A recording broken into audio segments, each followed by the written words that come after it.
Sí, avui dematí hem dedicat la jornada a parlar dels clubs com a institució. En aquesta xerrada d'ara volíem dedicar-la a parlar dels seguidors.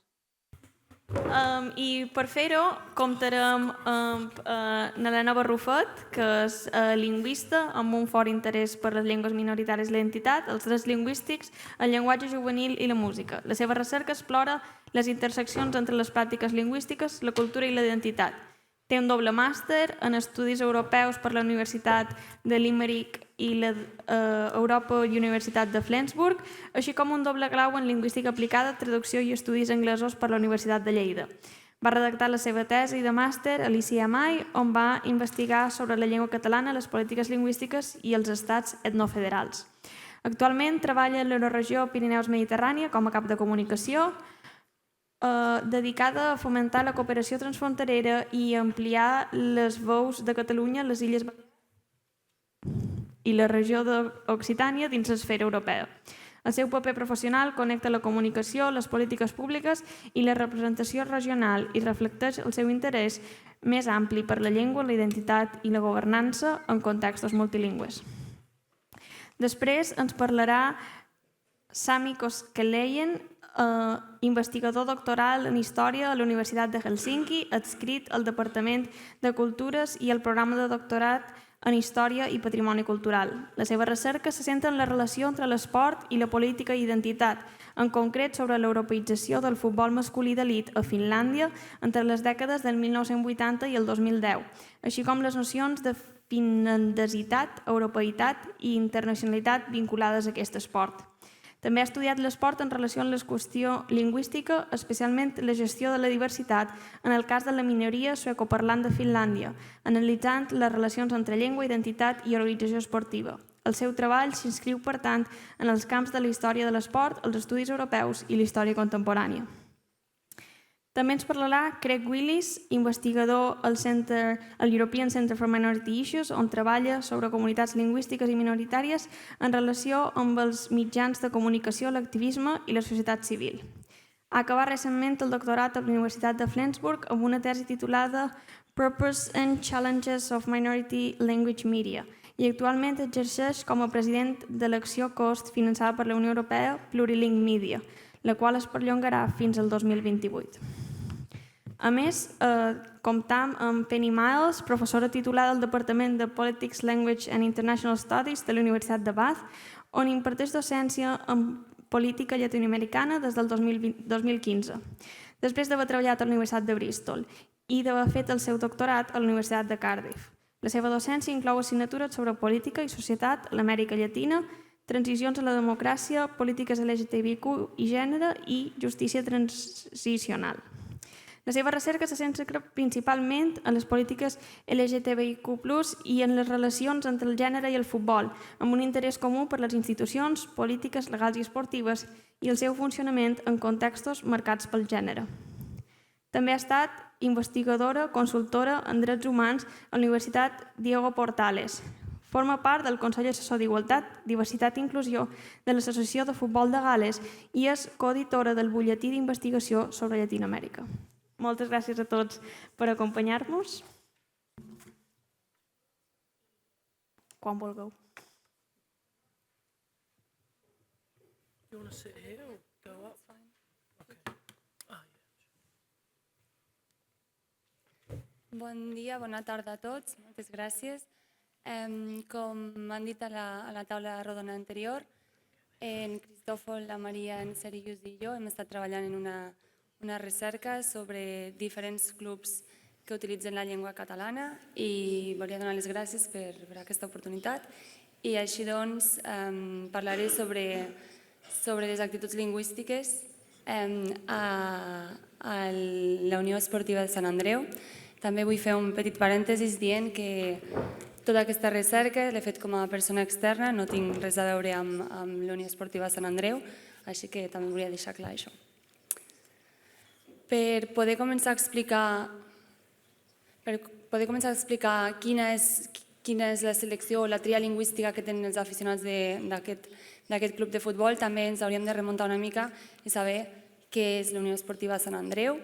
Aquesta Unió Esportiva, aquest club de futbol, va néixer el 1909, va estar fundat per la classe obrera treballadora en una zona, en aquell moment, en el poble de Sant Andreu del Palomar, situat, context, Barcelona, Catalunya, i va néixer en un entorn molt industrialitzat i va ser un club de futbol format per la classe obrera.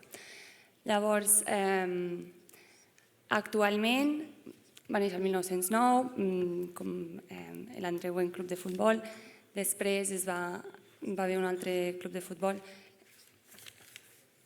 l'Avenç de l'Esport, que estava molt relacionat amb una entitat catalanista.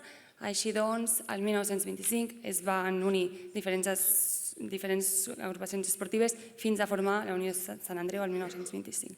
Llavors, aquest club de futbol, que té més de 100 anys d'història, és un exemple de resiliència i resistència històrica, sobretot un espai de resistència de la cultura catalana, que la cultura catalana va sempre molt lligada amb la nostra llengua, la llengua catalana. Va resistir també al franquisme. Durant el franquisme la llengua catalana no es podia parlar de manera pública, també va haver molts intents per reprimir la llengua i la cultura i eliminar tots els trets identitaris regionals o regionalistes d'aquell llavors. Per exemple, molts clubs de futbol catalans van perdre els seus colors, els seus símbols, així doncs van perdre una part històrica que els identificava i eren part dels seus valors. Entre ells, com veieu aquí l'evolució de tots els escuts de la Unió del Sant Andreu, entre ells van perdre els seus colors, que són els colors, el groc i el vermell, els colors de la senyera catalana, de la bandera, que també donen nom als aficionats, que són quadribarrats, que s'anomenen així degut als seus colors, que també reflexen un simbolisme total, diguem. També el club actualment juga en la segona RFF, és a dir, la quarta categoria, però ha estat durant el llarg de la història, ha estat en diferents categories i també ha estat un club resilient a diferents canvis econòmics que han fet que hi hagués més o menys èxits futbolístics i actualment el club segueix resistint a l'efecte de la gentrificació, que com hi ha moltes grans ciutats, Barcelona n'és un exemple, s'està perdent la identitat local, una mica tot el teixit cultural que fa que també que el futbol segueixi sent futbol, i llavors és un club que resisteix perquè no es perdi aquesta identitat local, aquesta identitat de barri, aquesta identitat de poble, l'orgull del poble des de 1909.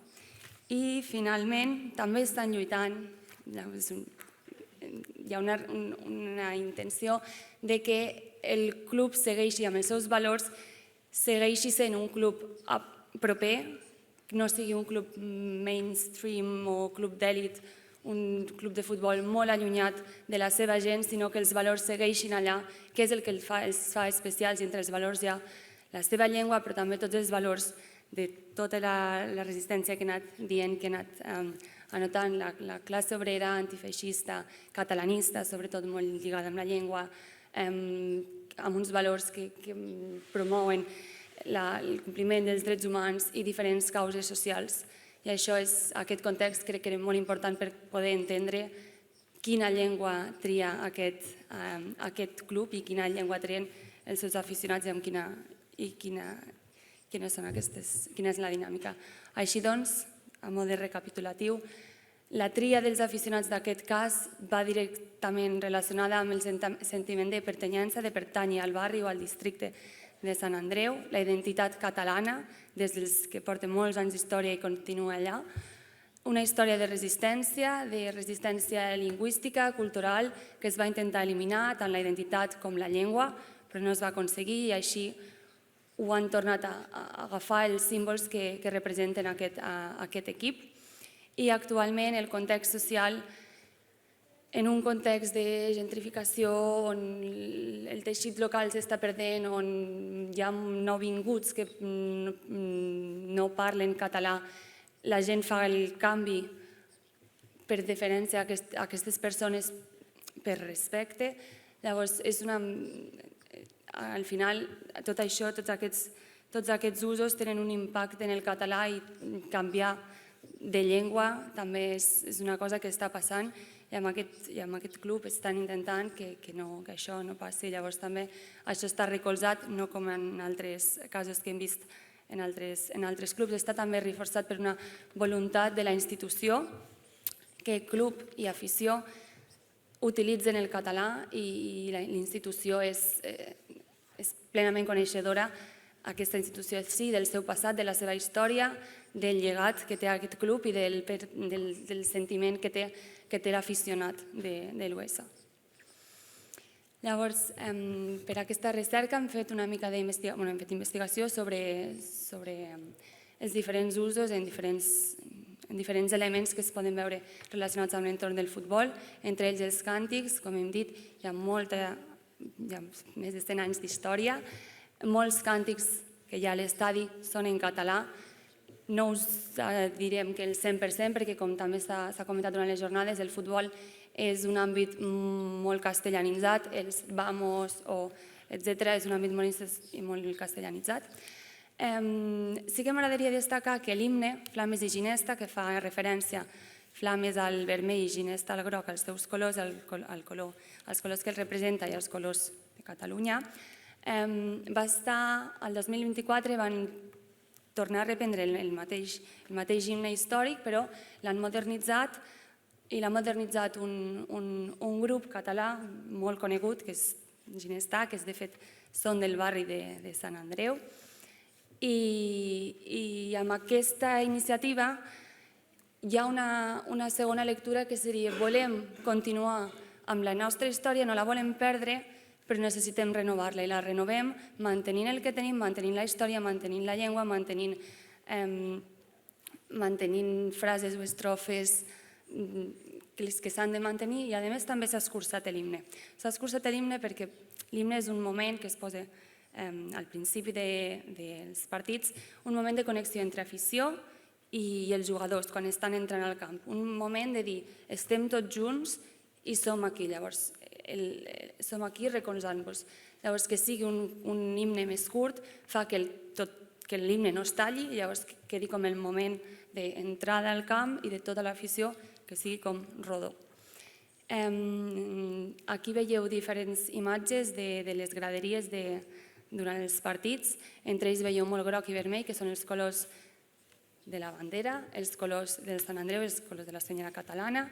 També hi ha estelades, missatges socials. En els últims anys hem vist banderes de Palestina, missatges socials com recolzament a la pagesia catalana, diferents missatges socials que es colen en el territori, en el camp, i també fan reforçar els valors que té l'afició i que vol promoure i segueix promovent i que formen part de la història del club.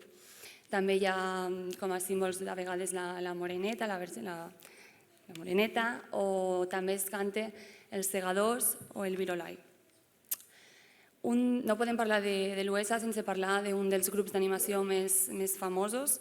Es diu que l'animació d'aquest club no pertany a una animació de la lliga en la que estan, sinó que és una animació bestial, brutal, i és el grup d'animació dels desperdicis, on fan tifos, que són aquestes pancartes gegants, amb missatges socials sempre amb un sentit, que reflexen els valors del club antifeixista, catalanista, suport amb la pagesia, com veieu aquí dalt, i aquestes pancartes es despleguen i sempre tenen un sentit.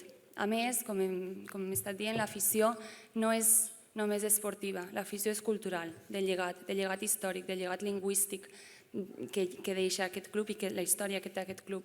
Llavors això també fa que sigui més fàcil seguir amb la llengua catalana perquè forma part de tots els valors que té aquest club. Si mirem què passa en l'entorn digital, veiem que la pàgina web únicament és en català, això ja ens diu molt. En aquest cas, el club no ha de trobar l'equilibri entre seguidors de tot el món, milions i milions de seguidors, no. El club utilitza el català, no utilitza el castellà, utilitza el català en la seva pàgina web i això ja ens diu quelcom sobre l'actitud de lingüística institucional del club i quin posicionament tenen. A les xarxes socials tenem força seguidors, amb 30.000 i 43.000, una cosa així a l'Instagram. La comunicació és únicament en català. En el cas que hi hagi vídeos que no siguin en català, hi ha subtítols en català o el caption, la descripció és en català. I hi ha una tria conscient de quina llengua s'utilitza més. Estan explorant nous formats, com els podcasts que han començat ara el 2026. El primer podcast va ser el Taito Suzuki, que és el nou inversor japonès, però va ser, tot i que ell va intervindre durant tot el podcast en japonès, hi ha un doblatge en català. És a dir, s'exploren nous formats sense deixar de banda la tria lingüística, sinó que és una manera també de normalitzar la llengua en tots els àmbits. Llavors, a part d'això, també hi ha una cura de la llengua. Totes les comunicacions que es fan en català, ja sigui de premsa, etc. I fins i tot es recuperen paraules que han caigut en desús. Així doncs, es va més enllà de la normalització lingüística. Es va també intentar revitalitzar parts de la llengua, per exemple, utilitzant paraules que estan en desús. I la llengua fora de l'estadi, bé, la US té un gran teixit de comunitat, del poble, de seguidors, té moltes penyes, temporada 14 o més, no sé, em disculpareu, i també moltes de les xarxes socials d'aquestes penyes la interacció és en català. La llengua va més enllà de les no quatre parets, sinó de l'estadi, ja que és la llengua que es parla allà i va dins i fora l'estadi.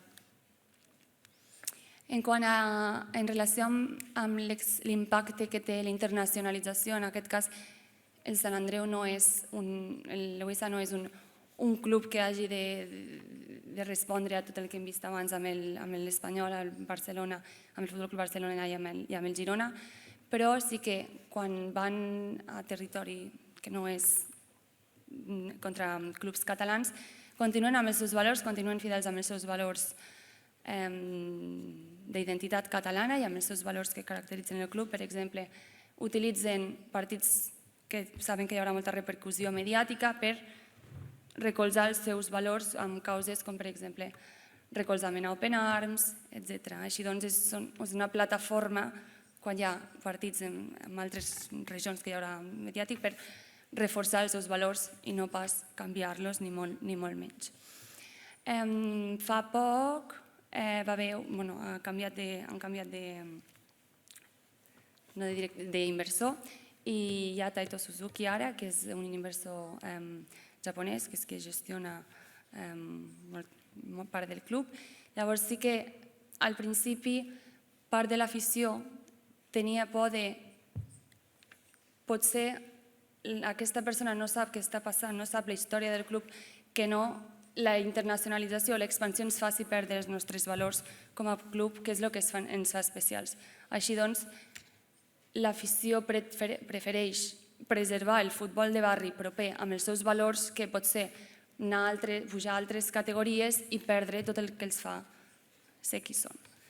I si parlem sobre la llengua catalana, ja s'ha mencionat aquest matí, però no podia deixar de mencionar Aitana Bonmatí, l'Alexia o el Pep Guardiola en el seu moment, que són fidels defensors de la llengua catalana.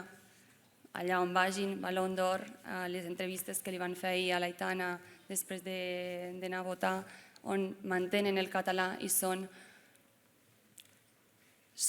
extremadament poderoses, encara que sigui un tuit, un mantinc el català amb una pregunta que em fan en castellà. I així doncs hi ha clubs que ho fan amb moltíssima visibilitat, com són els que hem vist aquest matí, I hi ha clubs a més petita escala que també ho fan així, doncs el balanç jo crec que és positiu. Una de les preguntes era si les graderies poden ser un espai de normalització. Bé, els càntics molts, per exemple, són en català.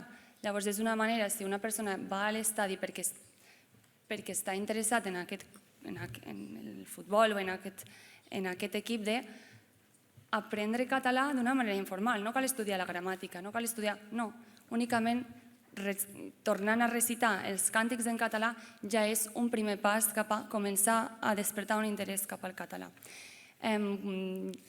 Actualment hi ha diferents col·lectius, diferents nacionalitats que han arribat a Barcelona, que han arribat també al districte de Sant Andreu, i entre ells hi ha argentins, uruguaians o italians que no parlen català com a llengua materna, però se senten atrets per tot l'ambient que hi ha i tot l'ambient que envolta l'USA. Llavors el nou públic s'adapta, canta, uns canten en català, els altres hi ha una interacció sobre els seus càntics, la seva manera d'animar, així doncs hi ha una combinació i un aprenentatge mutu, i també hi ha sempre el sentiment de pertinença del futbol que no és futbol d'èlit, que és futbol assequible, que tu pots veure els jugadors comprant el pa i els pots, o és el veí o has anat amb ells, llavors també és tot molt més proper. I acabo ja gairebé, que la llengua catalana i la voluntat de l'UESA va més enllà de la graderia. Hi ha una gran part de labor social. L'escola base també, ara hem començat un projecte amb Òmnium perquè hi hagi una formació dels entrenadors en llengua catalana perquè des de la base, el futbol base, sigui en català. S'adhereixen a campanyes de promoció i normalització lingüística, com la que es va fer l'any passat o fa 2 anys per Sant Jordi per la llengua. I, a més, l'UESA sap que el futbol és un motor molt fort econòmic i utilitzen això també per patrocinar el teixit empresarial català, els patrocinis locals i, entre tots, que quedi una mica a casa, diguem, tot el teixit industrial català, la gent del barri, tot aporti cap a continuar amb el club, continuar la història i seguir endavant. Així doncs, a mode de conclusió, l'afició reforça la identitat i la llengua. El futbol pot ser un espai d'acollida i normalització lingüística sense cap problema, ja que no es necessita una formació directa, únicament anant, escoltant, participant i volent ser-hi part, podem continuar promocionant i normalitzant la llengua catalana. I els clubs locals, en aquest cas l'UESA, és un exemple de la resistència a diverses coses, però entre ells la pèrdua d'identitat i de la seva llengua, que està en una situació bastant preocupant, la llengua catalana. Això és tot.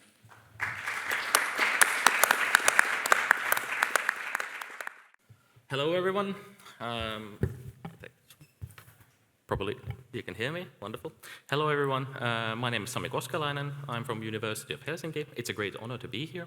My presentation concerns the use of Swedish among Finnish football fans, focusing on the present day. The case I discuss is different to the others we have discussed so far in 2 very important ways. First, Sweden itself is an independent country. Swedish is the official language there. Swedish is in itself in no danger of disappearing. Secondly, Finland has 2 official languages equal in law, Finnish and Swedish. In this sense, Swedish is hardly a minoritized language. Now you may ask, what on earth am I doing here? That is a good question, but there is also a good answer.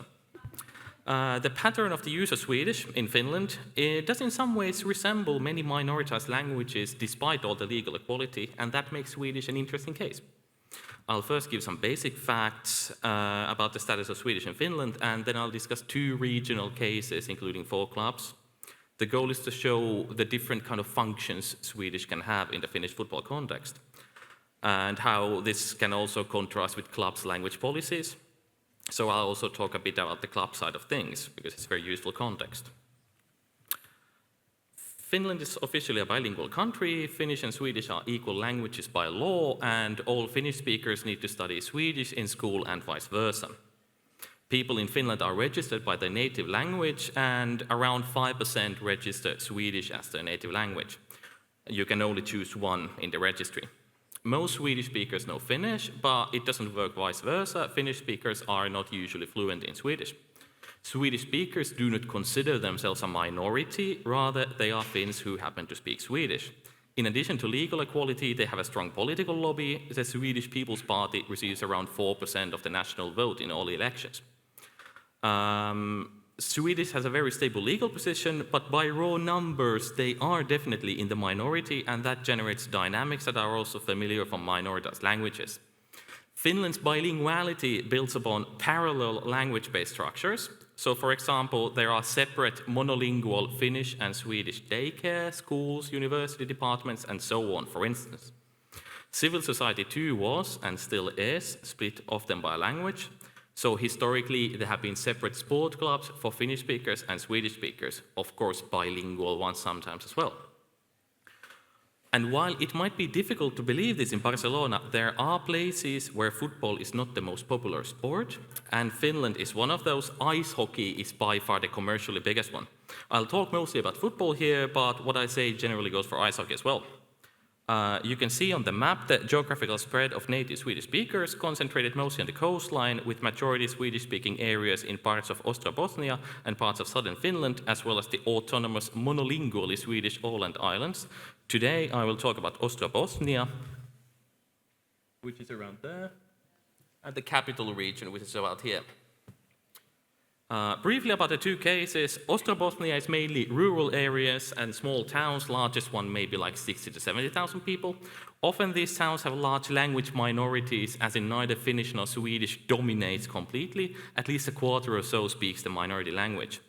The towns usually have one big football club which tries to cater for the entire community across language barriers. The examples I discuss today are VPS from Vaasa and FF Jaro from Pietarsaari in Finnish, or Jakobstad in Swedish, both of which play in the Finnish men's top league. As for Helsinki, it is Finland's capital, has around 700,000 inhabitants. 100 years ago, Helsinki was maybe 40% Swedish-speaking, but today their share is around 5%. Since 1980s, a Finnish-speaking club, HJK, has been the dominant force in football. In ice hockey, there is sort of a duopoly between Jokerit, Finnish-speaking, and HIFK, which is Swedish-speaking, or at least has a strong Swedish history, let's put it that way. And the examples I will discuss are indeed HIFK. In football, they played in the top level in the late 2010s, but then they went bankrupt. Now they're in the fourth level next season. And EF Gnistan, a club who got promoted to the top division for the first time in its history for the 2024 season.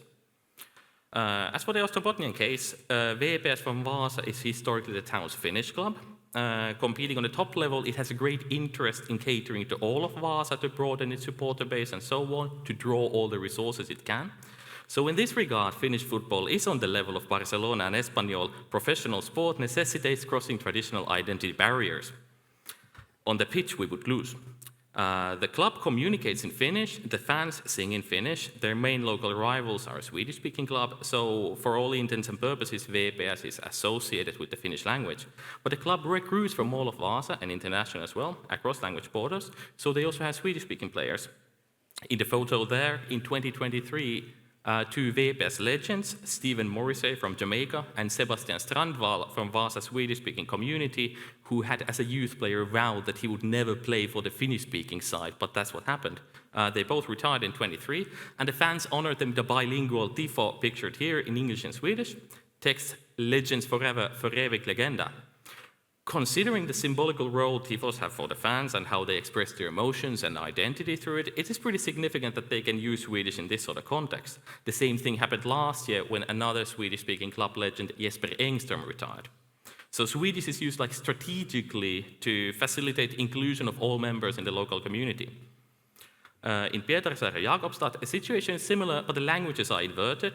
FF Jaro was founded as a bilingual club, and all their communication still today, always both in Swedish and Finnish. Sport and music scholar Guy Alsved, who is from the town, has stated that Jaro is the only local institution there that crosses all class and language barriers, so it's a pretty important sort of a part of the local community. Majority of their fans are, of course, Swedish speakers, reflecting the town population. So the inclusivity in their case is targeted towards the Finnish speakers. The club has 2 unofficial songs. Both of them are at least partly in English, because that is seen as the neutral language. As for the fans, some of their chants are very simple, like just the club name. That doesn't basically have a language, but if they have any longer songs or chants, they are usually in Swedish. On social media, they do communicate in both languages, so they do some work to include the Finnish speakers, but the club generally overtakes them in that regard. The picture there down below is an interesting symbol. Jaro was relegated from the top division in the early 2010s, and in the last match, the fans had a banner with the Swedish phrase "Vi ska tillbaka," which means "we will be back," just in Swedish. And it became sort of an iconic photo. So when they, in 2024, finally got promoted again in their last game, the fans were, of course, ecstatic and chanting and singing in Swedish, almost monolingually in Swedish. But the players put on shirts with a picture of that banner, and below that, the text, "Vi är tillbaka, me olemme takaisin." So the phrase, "we are back," in both languages, sort of like to demonstrate that this is a bilingual thing, even if the fans didn't always sort of remember or represent it. So in this context, the clubs sometimes use the minority language, be it Swedish or Finnish, to be inclusive across language borders in their community. And the fans do so as well from time to time. So here, Swedish can function pretty similarly to Finnish. It all depends on the majority-minority relations. Of course, the function is also connected to club history, but also the present language and competitive situation, and the need to unite the entire locale behind one club. The situation is sort of inverse, the logic is sort of inverse in the capital Helsinki. HIFK is, thanks to ice hockey, one of the best-known sports brands in all of Finland, and Swedish is a really important part of their club branding. The most striking example is there pictured, the Swedish language slogan "Bättre folk," which literally means better people. It's used pejoratively by Finnish speakers about Swedish speakers because they are sometimes portrayed as like an elite. So in the late 2010s, HIFK's ice hockey side started this new membership scheme called Bättre folk, and they used the slogan in their branding. The club podcast is called the Bättre folk podcast. So they embrace being seen as Swedish speaking in this sense, and in the stands, Finnish speakers outnumber the Swedish speakers in HIFK supporters, but they use plenty of Swedish in their chants and in their tifos, and they have these sort of slogans that everyone, even the Finnish speakers, recognize. Their fan stand is called klacken, after the Swedish word for it. They have slogans like "Stadens storhet, en gång IFK, alltid IFK," which mean the pride of the city, and once an IFK fan, always an IFK fan. All Finnish speakers understand them, and they all also sing them in the stands. But its main function there, in my opinion, is to separate the club from its rivals in football and ice hockey by appealing to the language difference, the language heritage, and the club history. The use of Swedish is much as prominent, but still noteworthy with IF Gnistan, a club representing a suburb of Oulunkylä in Helsinki. The club was founded by Swedish students like 100 years ago, and the name of the club is in Swedish, but the club has long been, for most intents and purposes, all Finnish-speaking, much like the suburb itself. Anyway, if you were a Swedish speaker, you would be a fan of HIFK anyway. I've followed the club closely for the past few years because I live close to their ground, and when they played in the second tier, the Swedish heritage was only present in the club song that they play before every match. It was made like 10 to 15 years ago by a fan. That's in Swedish, but in other regards, no use of Swedish anywhere. So for the 2024 season, they get promoted to the first division, or the top division. They are clearly the second best club in Helsinki at that point. HIFK has gone bankrupt. So what does the club do? They suddenly discover the Swedish heritage that they have. For example, insisting that in all official cases that the club is referred to with the whole name IF Gnistan, the EF making it very obvious for all Finnish speakers that we are talking about something Swedish here. All the match announcements today are bilingual, despite the fact that there are very few Swedish speakers who are Gnistan fans, but nonetheless they have sort of picked it up as sort of a branding thing. The fans have not yet, at least they have only one chant where they use Swedish, which is just like chanting the Swedish name of the suburb they're based from, so something so simple that even all the Finnish speakers understand what's happening there. But in both cases, the use of Swedish can be seen as a way to signal the club's heritage and difference from their main rivals. Helsinki is becoming linguistically ever more diverse through immigration, and Swedish has begun to represent like the good old Helsinki in a sense, which the clubs make use of to build their identity in opposition to the dominant club by invoking this sort of heritage. The breadth of Swedish use differs. Here there is very much a danger of using language only for branding or as tokenism. So this sort of problems exist also in a context where languages are legally equal. So the use of Swedish fans as a sort of an overview or conclusions is very contextual. Depends on the local language situation, on the competitive balance, on club history and tradition and so on. The role Swedish has had in the club's past. There are at least two factors or like two approaches how you can use it to be inclusive or to build difference, and they are basically two like completely opposite functions. This is not the final word to be said on the topic because this is only two geographical contexts and there are in Finland several other geographical contexts. One is like on the top left of pictures, IFK Mariehamn from the monolingually Swedish-speaking Åland Islands. There are also several national federations for different sports, either individual disciplines or all sports, which are only like Swedish-speaking, which might have their own national championships and so on. Handball as a sport is very much associated with being a Swedish speaker in Finland. And for anyone interested in language dynamics in sport, Finland is a great case study because there's an over 100 years of history of dealing with these sort of things on a local, national, and institutional level. But what can the Finnish case teach others? Of course, I cannot speak for you, you know this better, but at the very least, I think that Finland demonstrates that legal equality is not some sort of a magic bullet that solves everything. It doesn't make the situation uniform or the languages equal in practice. Languages are about practice, practice is about humans, humans are complex. Addressing language questions, promoting minoritized languages, is always work in progress, something that will always demand flexibility. For that reason, it is so great that we have a forum like this where we can hear about so many different contexts, be inspired by each other, and hopefully be able to apply insights gained from others in our work, be it academic or practice-oriented. And with that, I thank you for listening.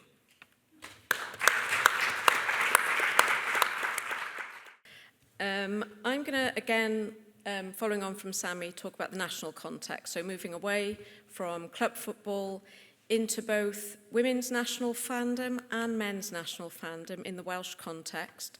And what is the role of Cymraeg or Welsh within that?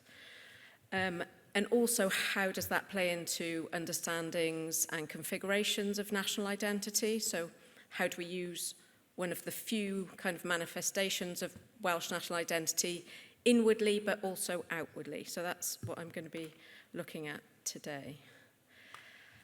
So I firstly did participant observation of the men's national team, and I'm focusing on the away context. I'm focusing on the dynamics, not just language dynamics, also gender dynamics within the away context.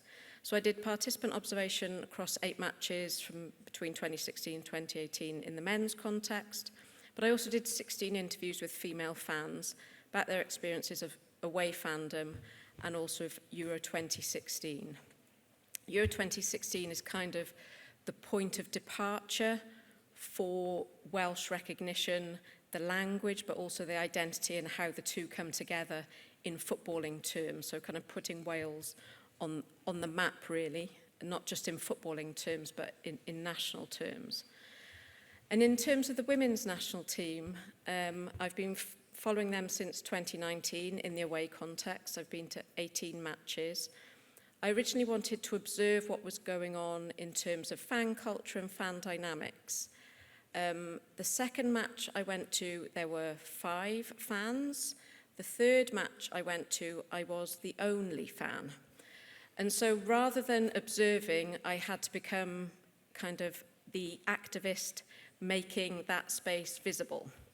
And so within that, I created Walgoch y Menywod, which is Wales Women's Red Wall. So I set up a fan page. During COVID, I sold stickers to be able to crowdfund a flag to put in the stands. So Walgoch is the reference to the men's support. So building on Walgoch, but the women's Walgoch, so the women's Red Wall. And I wanted to make the women's visible just because of the invisibility of the women's team historically. The media weren't covering the team at the time, and the FAW, the National Football Association, also wasn't putting any information about away matches on their web pages, for example. So it's about visibility of women's football in that case, but alongside that comes the embeddedness of the language within the activism. So it was kind of a subconscious naming, I think, of that group, but building on my experiences as a Welsh learner or second language Welsh speaker within the men's context, which is very kind of fluid in terms of language usage. So I'm interested in international fandom and how it becomes a site of language promotion or language usage and how it differs in these spaces. It's both a bottom-up, a fan-led process, but also how they interact with the FAW policy. So those who were at the last conference, Ian Gwyn Hughes is very prominent within the Football Association of Wales, and he's been key in terms of driving an informal policy towards Welsh language development, consolidation, etc. Okay, so this is kind of also set within a context of literature that looks at nationhood, so how we create shared identity and the role of shared identity within our inward identification, drawing on Billick's work, but then also how Wales starts to differentiate themselves, especially from our favourite neighbour England. How do we differentiate ourselves from them, especially in the context of tournament football? That we played England in both Euro 2016 and Euro 2025, and so that kind of facilitates this differentiation, because every single female fan that I interviewed said when they spoke about Wales, when they travelled, everyone always associated, they said, what, Wales, England, as in Wales is a part of England. So by playing England, you set up that sense of differentiation. And if we kind of refer back to Welsh government thinking on this, you know, they say that Cymraeg is one of the treasures of Wales. It's part of what defines us as a people and as a nation. And luckily, Stefan very eloquently outlined the importance of kind of the social usage of Welsh within football. And if you want the stats, Ellen's your lady. So within the men's fan space, you have this kind of organically bilingual fan space. So these are some of the quotes from the data. Such a big contingency of fans who go away are Welsh speakers. It's an important part of the identity, especially of the away fans of Welsh football, definitely. And this aligns to the away space being quite a bounded space. You get the same people going over and over again. So that facilitates this construction of this kind of linguistic community of practice, as it were. So you've been to so many away games and you tend to know who's going to be there. So referring back to that confidence, if you know someone, you're more likely, if you don't speak Welsh, to try a few words because you have that interpersonal connection. And even the natural fluidity of the space, I think, is really well summed up in the next quote, is kind of you have quite natural language switching and everyone is quite comfortable with people switching between Welsh and English, a bit like the first panel when you were discussing kind of the use of Catalan and Spanish. This is kind of similar. They're all the North Walians we talk to. They'll chat to each other in Welsh and it feels as though you wish you could join in, and then they'll switch to English to have a chat to us. There were, of the 16, 12 were fluent Welsh speakers, 3 were learners, and participant 5 was the only one who didn't speak Welsh, actually. And this is quite important because when we talk about the women's fan space, that is pretty much a learner-only space.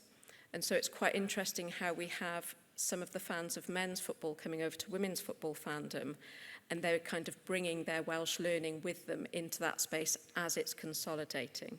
So kind of quite different spaces, really.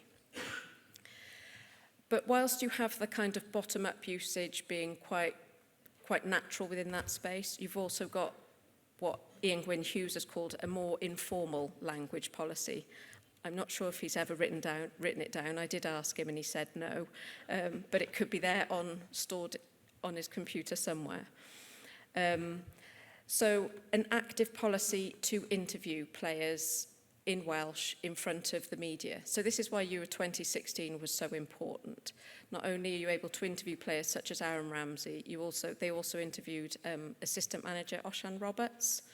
And so to be able to have the Welsh language in the European media sphere was key. And what we see coming to Euro 2025 is the consolidation of that. I also observed press conferences. Men's and women's national team press conferences are always bilingual. So you'll have S4C, S4C there, alongside the BBC. And so you're exposing journalists that work in kind of mostly in England also to the Welsh language. And so they will often start with Welsh in order to give that visibility to the language within that space.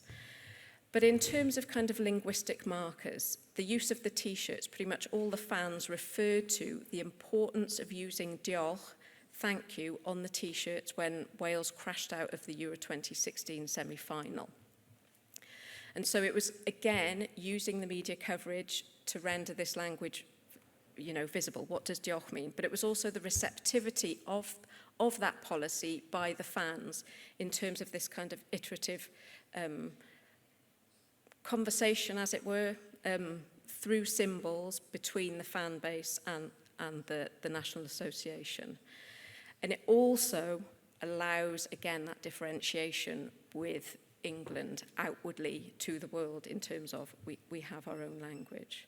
Sorry, England, nothing against you, but this is what came out of the data. Okay, so when we move to the women's sphere, we don't have a consolidated space. We have a consolidating and emerging fan base, and especially in the away context. So we'll have about 20 to 40 people travelling away normally. Most of those are Welsh learners. And so I suppose you've got what I'm calling an aspirational linguistic community of practice. And so a lot of them have taken their initiation into Welsh learning through football into the women's fan space. And some have not come from men's football, some are just fans of women's football, but are also Welsh learners. But perhaps the strongest presence of Welsh is through the linguistic landscape, so the markers. So this is a song sheet that we created for a kind of key qualifying match. And what we also have here is the rebrand. We've rebranded the country from Wales to Cymru. So you've got that shift. And so mentally, again, you have quite an important shift. And that's something that's also quite interesting. You will hear Cymru, Cymru as a chant in the women's matches. In the men's matches, you'll hear Wales, Wales, because of the indoctrination over years of that's what we sing when we're at the men's matches, so we'll carry on to sing it. So there hasn't been a kind of readjustment of the chanting in that sense. What I would say is similar across both spaces is the use of the anthem, songs like Ymor Hyd that have been mentioned earlier and Calon Lan.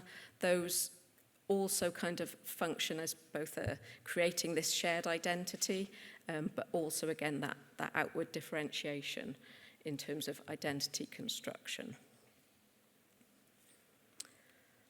And I think the most important shift in terms of top-down policy, not just the rebrand and how it's represented. This was taken at the first match at the Euros, so we've actually got Cymru written on people's shirts, is that we also have UEFA putting croeso, welcome, on the signage all around the cities. You've got leaflets in the Welsh language.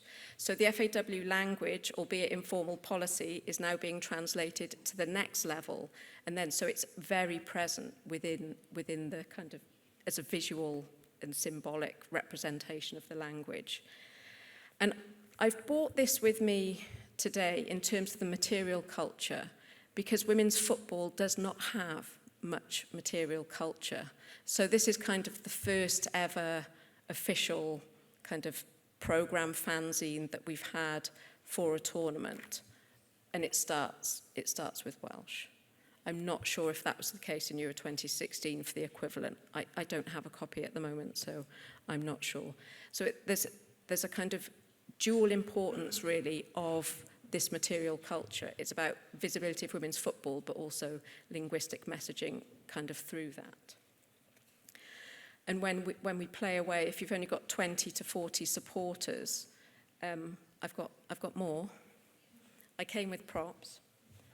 So the T-shirts on the back. So if you have, I don't know, 5, 6, 7 members of a 20 to 40 strong presence with Welsh language very present, you've got the subconscious coming in. If you're a Welsh learner, again, this is going to be going in, and that's kind of the front.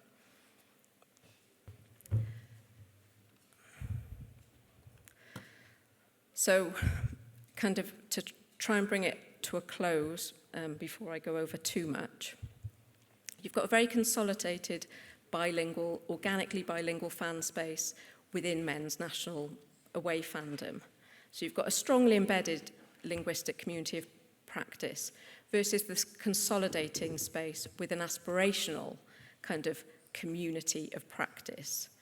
And whilst language plays a key role as an internal identifier within men's away fandom, what you have is kind of linguistic identities in construction through football, which is kind of quite interesting and perhaps quite different.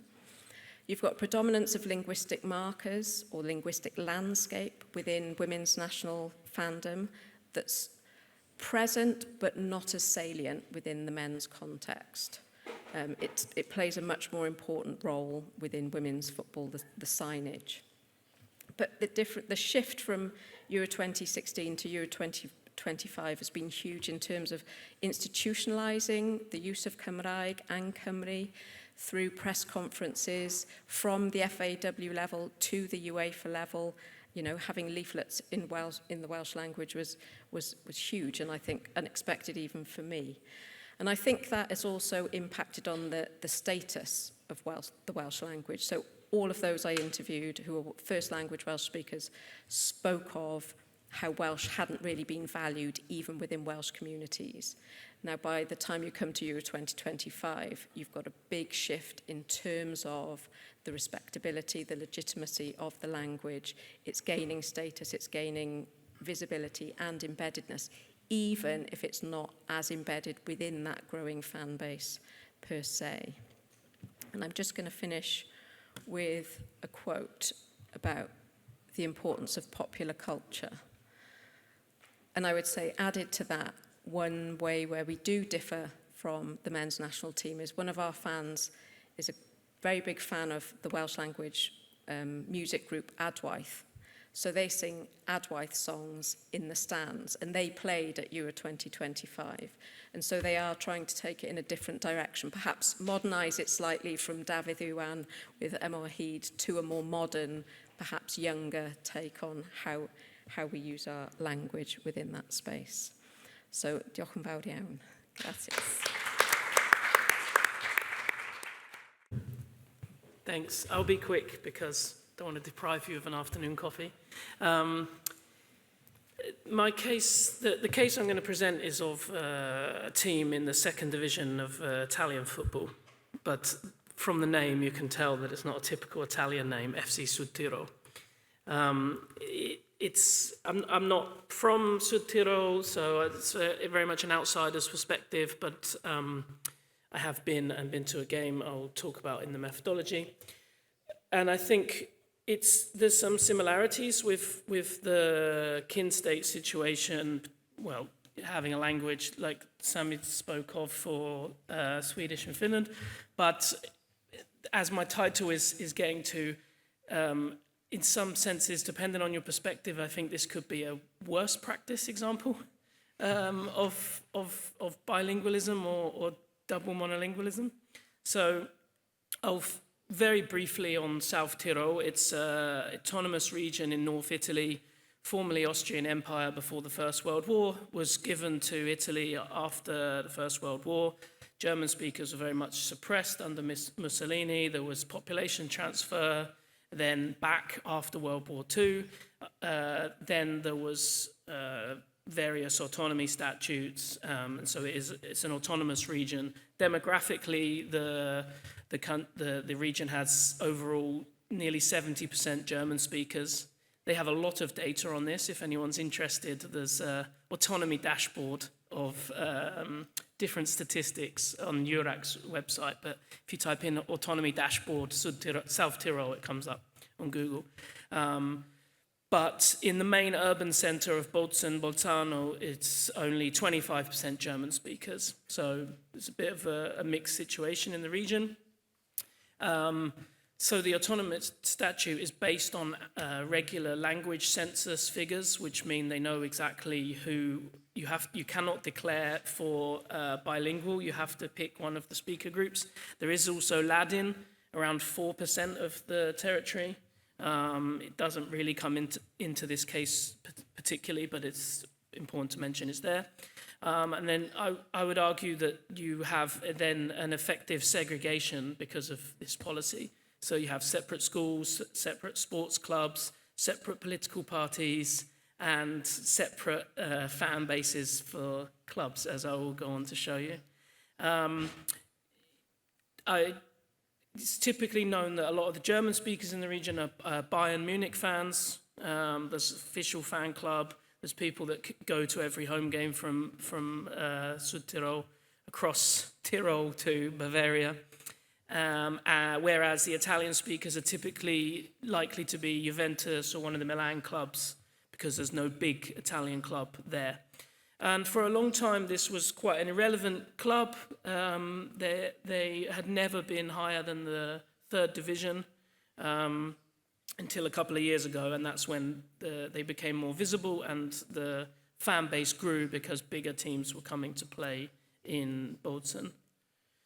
So the methodology for this is mostly desk research, analysis of their social media, club website, local newspaper. There's a newspaper called Die Dolomiten, which is German-speaking newspaper, a MIDAS member. But also an interview with the CEO, Dietmar Pfeiffer, evidently a German speaker. It's quite polarized with names in South Tyrol. And I went to a Serie B game a couple of years ago. So briefly on the club side, before I move to the fans, it was formed in 1995, so quite following a takeover of a lower league German club, SV Milan, so Sportverein. Again, it's one of those things, like Sami said, you can see from the prefix that it's a German club.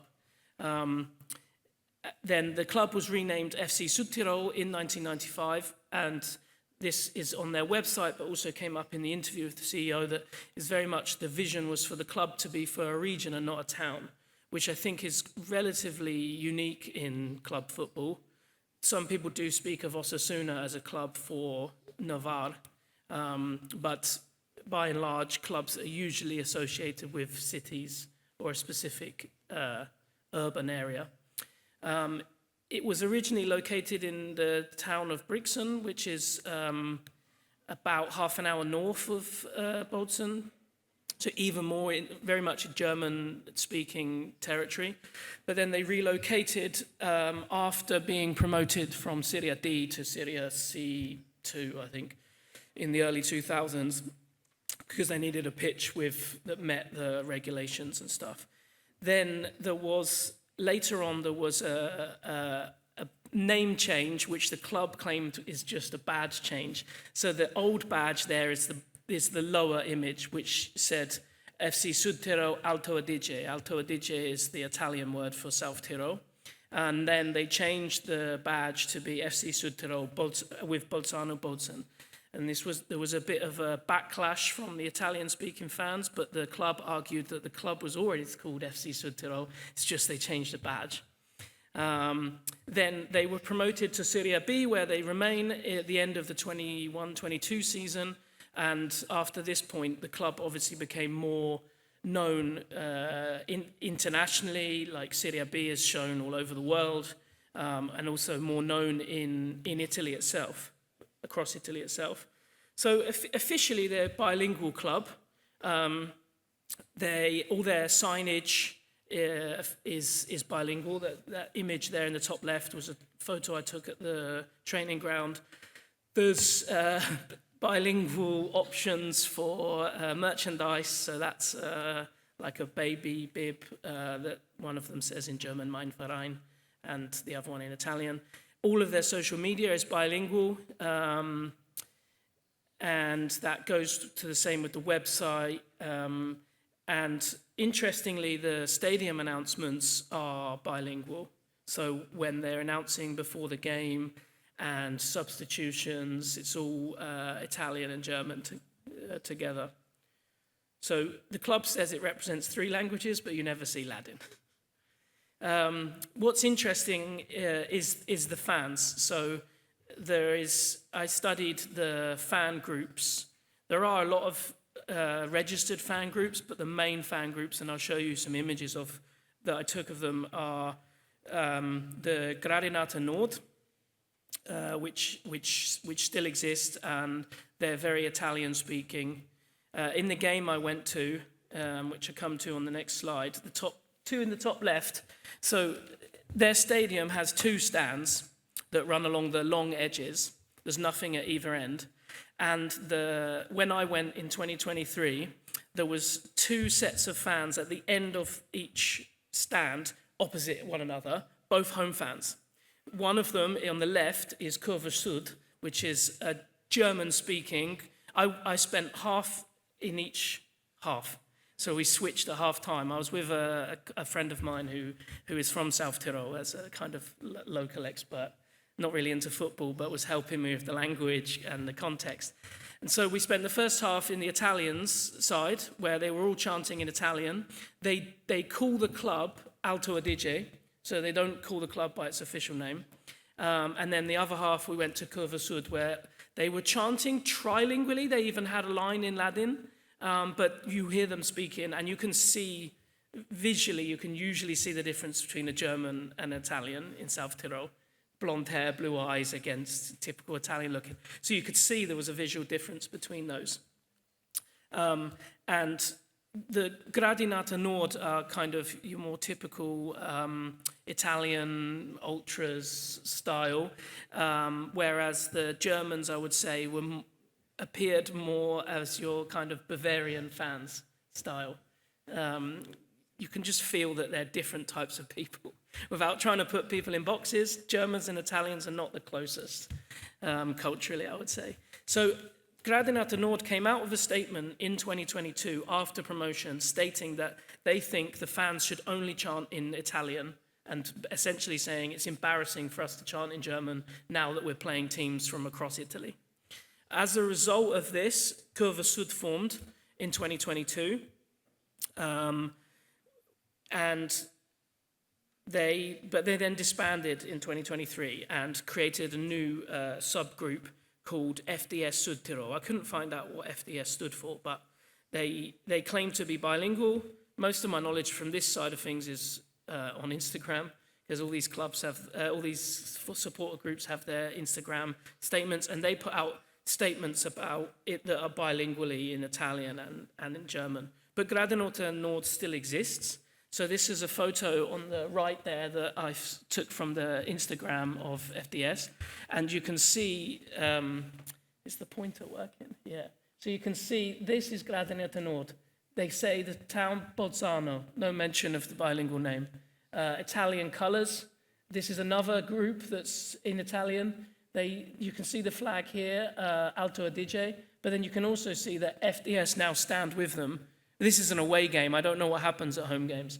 You can see their little banner down there, quite irrelevant to the whole picture, but you can see they have, I think there's a FC Südtirol thing, but essentially most of it looks like the Italians just continued what they were doing and allowed the Germans to stand with them, is what I took away from that. So to skip that because of time, I would say that you have, rather than a case of bilingualism, you kind of have a case of dual or double monolingualism, which sort of reflects South Tyrol. I know many South Tyroleans, Germans who don't speak Italian or speak very poorly Italian. Anecdotally, the amount of people I've heard that students, they go and study in Innsbruck or Vienna, and then they do their Erasmus in Italy and talk about going to Italy, even though they're legally Italian citizens. So it's really a region where the German speakers survive, but it still seems like a kind of frozen conflict in a way, where they just live separate lives. And that is what looks like to be happening with the football club as well.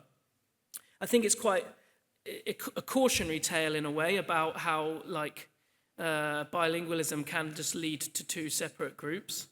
But that might not be anything to do with the club. We wrote a blog post on this and called it Unity Under One Roof, ? Which you can Google, because that's what the club claimed to stand for. And we're trying to basically be a unifying force in a territory which doesn't really have much of that. And at the end of the day, it seems to have just fallen victim to the same polarization as the rest of South Tyrolean society. So it's kind of a form of everyday nationalism in the area. And I think it's quite a unique situation. We talked earlier about club names and renaming clubs. It's interesting here that one set of fans has decided to never call it by a name that it never had, really, and just use the Italian. So I will happily answer any questions as much as I can, being an outsider, and I think it just presents an interesting case for us to consider amongst the mix. Cheers.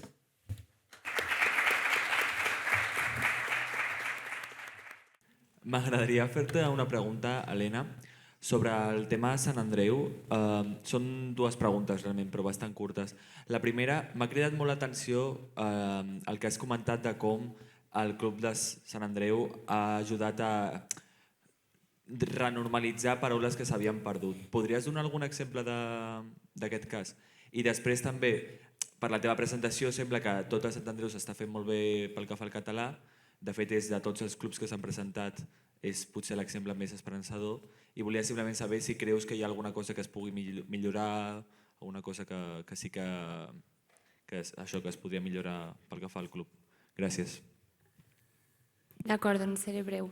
Per la primera pregunta em va contactar el cap de comunicació del Sant Andreu i em va explicar que, li vaig preguntar com estava la situació en quant a la institució, què feien la institució pel català, i em va explicar aquest cas que fan tota la comunicació en català i, a més, a part d'això, intenten paraules que han caigut en desús reutilitzar-les. No tinc casos concrets, però ho puc preguntar i us ho dic.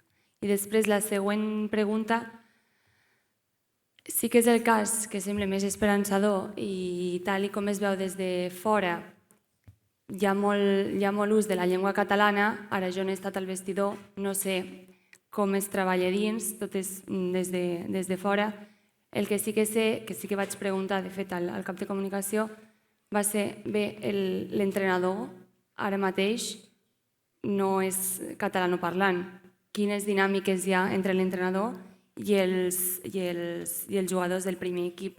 Llavors, aquesta és una situació que no tinc resposta, però sí que sé que, de moment, l'entrenador del primer equip, tot i que hi ha amb el primer equip, amb tot el club, però que hi ha tota aquesta tasca de normalització de la llengua catalana i de només que sigui en català, l'entrenador, que és més o menys qui dirigeix el primer equip, de moment no parla català.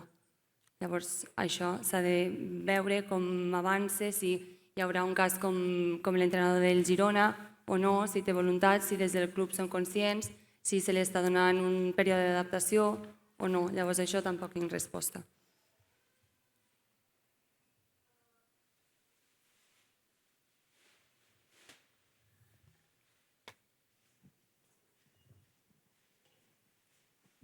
Gràcies. Bon dia. Molt interessant les 4 propostes. Tinc una curiositat pel cas del Tirol del Sud. No sé si ho coneixeràs, però és una mica específica, però tinc la curiositat de saber. Fins on jo sé, el südtirolisch, el dialecte, és un dialecte bavarès, que és, bueno, no sé si es pot considerar o considerar els lingüistes una llengua, o en tot cas molt allunyat de l'alemany estàndard. Saps si utilitzen la llengua local o per diferenciació respecte a allò que és italià utilitzen les comunicacions a l'alemany estàndard?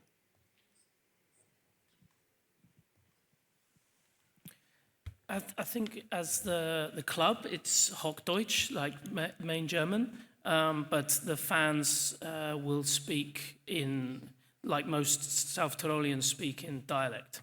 And for me, as I speak German, but I can't really understand much of the dialect. So in the stands overhearing, I could obviously hear it wasn't Italian, but I would ask my colleague, exactly often what they were saying. So yeah, it's interesting. I haven't seen any examples of the club using dialect, but there is, or at least there was at the time I was there, at least 1 or 2 players, local players, and they are known to be the ones giving interviews for local television and newspapers. I don't know whether they speak in dialect. That would be an interesting thing to look into. Thanks.